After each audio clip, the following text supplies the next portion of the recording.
Good morning, everyone. Welcome to The Record. This is Glenn Opendo, and today our special guest, Neil Oberman. Neil, hi, how's thank it you going? so much for coming. Master Glenn. All right, so just to say hi to our viewers and. Hi, guys. It's a great honor to be here to speak to you directly.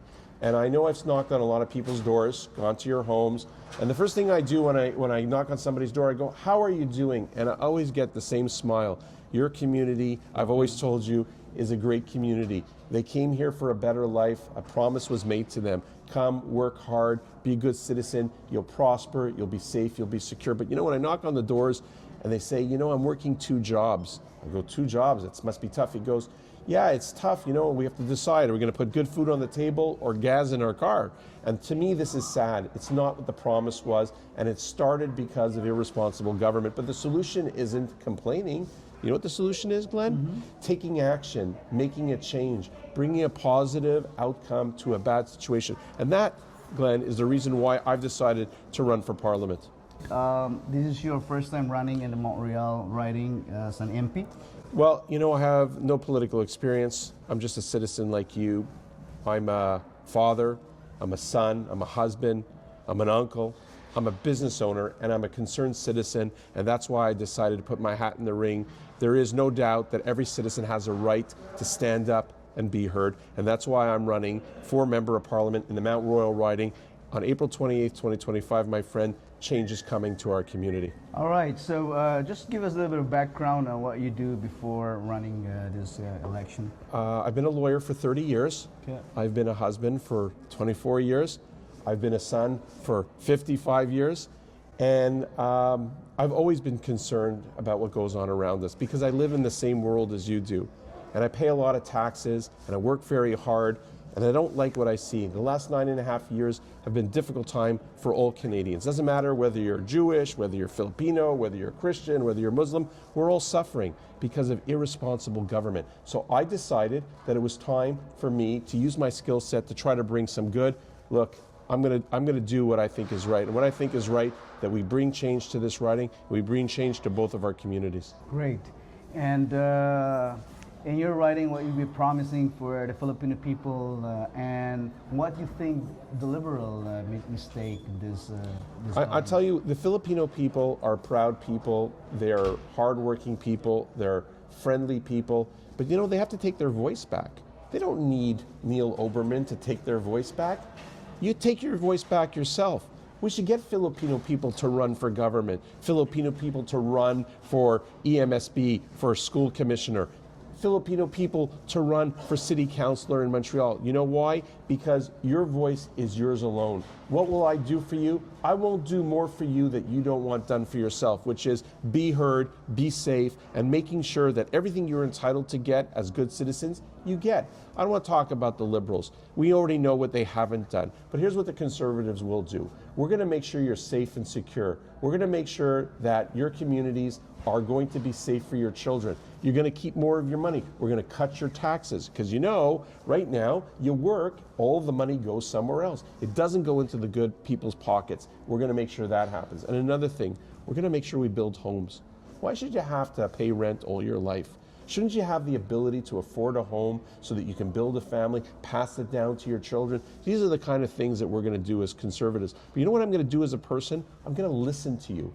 I'm going to make sure you're heard, because when I get elected, every month we're going to come out and we're going to sit with people and we're going to hear what they have to say. Not 6 months before the election, right? Mm-hmm. Every month.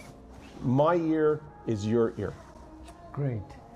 Great. Yeah. Well, the last time you came around, you had a meeting in our theater, and there is a threat in your life, and there's haters outside. There are, unfortunately. How did this happen? How does it start? Minority communities always confront hate because we're a minority. We're easy to pick on, right? Mm-hmm. Easy to pick on doesn't mean easy to scare, right? So there's a big difference. Yeah. And I've worked very hard in the Jewish community to advocate for their community, but I've advocated for a lot of students because whatever happens to one community will always happen to another community. It's a function of timing. Right. So first, I want to be very clear. I'm a strong person, but I'm a believer in the law, the rule of law, and I believe in my fellow citizens. But I believe today in Canada there's a problem. Haters have had the ability to occupy our public spaces, block students from going to university. Just to this week, McGill University, the riot squad had to come out. Where do we live, Glenn? Where do we live? Do we live in Canada or do we live elsewhere? I'll tell you this, and this is no joke. If we don't make a change on April 28th, your safety, your security, and your prosperity are very much going to be challenged. So wait a minute, McGill University, the riot squad was in there, sure. They had to clear, yes, just this week, the riot squad. Just this week? Just this week. That's only this week's episode. Oh. There's other episodes I can tell you about that I had to take injunctions against the student union to stop their attempt to marginalize minorities on campus. Unacceptable. It's not Canada, and it's not what people want. And that's why I'm a proactive person. I take action. I don't just talk about things, I do things. It's high time that the politicians stop preaching to us. 2025 is the year of the people, not the politician. And by all means, on April 28th, take back your voice. Your vote will count. The election would be on 28th. 28th of April. Yeah, but you're going to be able to vote earlier. The dates will come out. People who perhaps, want to take the advantage of getting it out of the way with and exercising their civic duty will be able to come. There'll be notices sent around. It's called the pre-vote, and you come out and vote because your vote has to count. Your voice has to be heard. Now, I'm not going to tell you what happened or didn't happen, but I'll tell you this much. The best poll is when I ask 5 people, are they ready for change? And 10 of them tell me I'm ready for change. That's the best poll because everybody is quite frustrated. I don't know, are you frustrated? Are you ready for change? Yes. Hard work pays off. Yes, right. Hard work is not easy. That's why they call it hard work, right? And I worked hard, not because I have to, I want to. We need to. This isn't about me. You do it intentionally. I do it intentionally because I believe that hard work does pay off. And I believe when people see the true value of change, they'll know that their vote will be well spent by putting it in the mailbox for the Conservatives. Because at the end of the day, after 80 years, 8 decades, Glenn, 8 decades, we have had no change here for 8 decades. Could you imagine if the world never changed? We would have no iPhones, no cars, no planes, no computers, nothing. Could you imagine nothing changes? That's the same thing in politics. We just keep doing the same thing. I'm telling you from the bottom of my heart, I see the value of change. People have told me about the value of change. And now on April 28th, or before if you vote in an anticipation, the vote will be heard. The voter's voice will be well resonating in the halls of Parliament with a new government.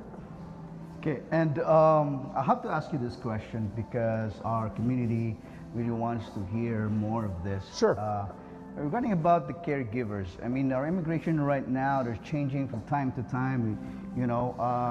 What would be the future for our that's a great question. First of all, if the government of Canada gave out less false visas to students who don't study, who come and take jobs, and put more effort in caregivers who help people, help families, and I told you, the heart of our community is the heart of your community because you people care for children and elderly because it's in your soul, because Jesus tells you to treat the elderly and the infirmed and the young with compassion and dignity. And you're not being treated with dignity. I'm not being treated with dignity. Here's the promise to you out there. You, your family, if they're over there in the Philippines, they should be able to come here and do good and be close to their family. I know I've heard the complaints, the language, they can't pass the language test, and this is something we're going to work on. Why? Because I believe in you. I believe that we can make sure that this country is better by bringing great people to our country. Not people who want to come here and block students from going to school. Not people who want to come here and not do their job as citizens. So the answer to you is, I will work with you, I will work with you, and we will find the solutions. Because once I get elected, it is now going to be our time to bring a change. All right. Our community, we have a lot of Filipinos around the area. In your riding, in Notre Dame de Grâce area especially. And we need a Philippine Center. Yes. This is something that we are really praying about a long time ago, that we will be able to put up a community center here wherein people can come and, and since it is something that the Conservative would like to help our community. No, I've told it in public. You deserve, when I say you, I don't mean you, I mean all of you deserve to have the same nice things that other people have. And a community center is your right, because you represent 10% of this riding. So where's your 10% of the community center? Exactly. And I'm going to tell you, and I've said it, and I've said it in public, we will get the funds to your society, to your community, in order to do what it needs to do to bring more people to the community. And that is, my friend, the art of ensuring that you're heard. So it's great that you're promised a lot of stuff. It's great that they keep telling you vote for them, but what have you gotten? What have you received? What, you got your immigration papers done? Let me tell you something, Glenn. Immigration law is objective. It applies to everybody. Right. But here's the problem now. The Liberals give out money to who they want. So where's your portion? You pay taxes, you're not getting it. We're going to give it to you. You're going to build your community centers. I'm going to work with you. But if you keep doing what you're doing, don't complain to Glenn that you're not getting anything. Don't complain to me, because I'll be elsewhere. But if you really want to make your life better, make a choice. Give me the opportunity. I promise you, it's a promise, and I know I'm on video, you will never be dissatisfied with Neil Oberman. This I can assure you. Great. This is really important, because it's been such a long time that, you know, we want to come together and we want to work together with the government and all that. Sure. And we really do hope and pray that this thing will happen pretty soon after the election. And what would be your strategy in this election? Like, Okay. It's very close right now. It's like about 3 weeks from now. 3 weeks from now. Yeah, my strategy is very simple, and it's the way I live my life. Very simple. Work hard, be honest, be direct, and you know what? The big guy up there has a role to play in everything. Whether you believe in Jesus, Hashem, Allah, whoever you believe in what you want. In our country, you can believe what you want. But I'm going to tell you something, we're not alone. I know it and you know it. I've heard you at your church preach the gospel of Jesus. And you know what?